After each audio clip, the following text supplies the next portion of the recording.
अरे तू तो हमारी सौत सी ही हो गई है। ऐसा कह कहकर राधा मन ही मन बड़ी व्याकुल होने लगी। उसके हृदय में विरह की आग प्रकट हो गई और आँखों से आंसू बरसने लगे। इससे उसे दर्पण नहीं दिखने लगा और क्षण क्षण व्याकुलता बढ़ती जाती है।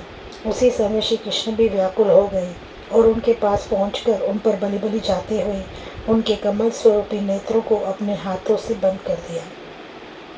उनके नेत्र अत्यंत रस से भरे और बड़े बड़े थे। वे श्री कृष्ण के हाथों में नहीं समा रहे थे। ऐसा लगता था कि मरकत मणि के पिंजड़ों में दो खंजन पक्षी शोभा दे रहे हो। जैसे सांप अपने फने से मणि को छिपाता है, वैसे ही श्री कृष्ण राधा जी के नेत्रों को छिपाकर अच्छे लग रहे थे। वो यह नहीं जानती थी कि ये उनके प्राण प्यारे श्री कृष्ण हैं, इसलिए वह अपने हाथ से उनके हाथ को छुड़ा रही थी। किंतु जब उसने मुड़कर देखा तो प्राण प्यारे श्री कृष्ण को देखकर उसे हंसी आ गई और बोली कि हमारा भाग्य धन्य है।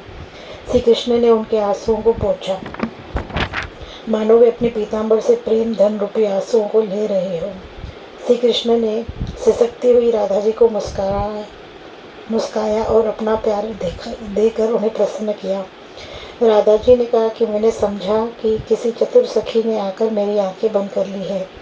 श्री कृष्ण ने कहा कि मैं तुम्हें वही चतुर सखी दिखाता हूँ जिनकी छवियों को देखकर मैं रस पाता हूँ।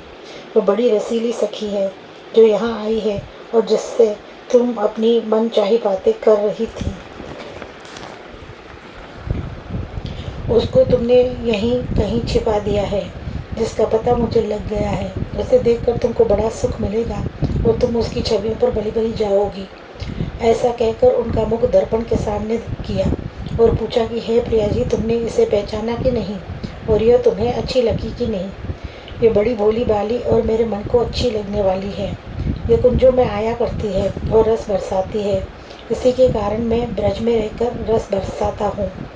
दोनों एक दूसरे का मुख दर्पण में देखते हैं और एक दूसरे को छूकर विशेष आनंद पाते हैं। दोनों एक दूसरे की छवियों पे लुभाए हुए हैं। दोनों एक दूसरे को मधुर रस में डुबोते हैं। इस प्रकार उनको ब्रज में केली करना अच्छा लगता है और वे एक दूसरे को देखकर रस पीते व पिलाते हैं। राधा और माधव दोनों ही रस से भरे हैं और वे दोनों कभी एक बने दिखने लगते हैं और कभी दो बनकर रस बरसाते हैं और अंतरंग सखियों को रस पिलाते हैं। सखियां निवृत्त निकुंजों में आकर युगल रूप में छवियों को देखकर प्रसन्न होती है। उन्होंने आदर देकर सखियों को बिठाया और उनके मन का सब संकोच दूर कर दिया। सखियों ने कहा कि हे प्रिया जी, तुम श्री कृष्ण के जिस रस के वश में हो, हे रस वाली राधा, वही हमको भी पिलाओ। जैसा इनके लिए तुमने अपना चित्त बना लिया है, वैसा ही तुम मेरे भी चित्त को कर दो। तुम दोनों जिस रस का दान करते हो, उसी रस को पीने के लिए हम ललचाती हैं। जैसे श्री कृष्ण तुमसे प्रेम करते हैं और वैसा ही मुझको भी उनके रस में पाक दो। श्री कृष्ण तो तुम्हारे वश में हो गए हैं, ऐसा ही उन्हें हमारे वश में भी कर दो।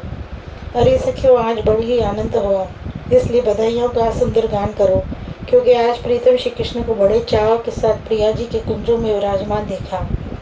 आज दोनों रूप और प्रेम कैसे मिल रहे हैं और कैसे आनंद से भरा हुआ रस पिला रहे हैं। और आज दोनों के तन और प्राण एक दूसरे से मिले हुए मन को अच्छी लगने वाली शोभा को दिखा रहे हैं।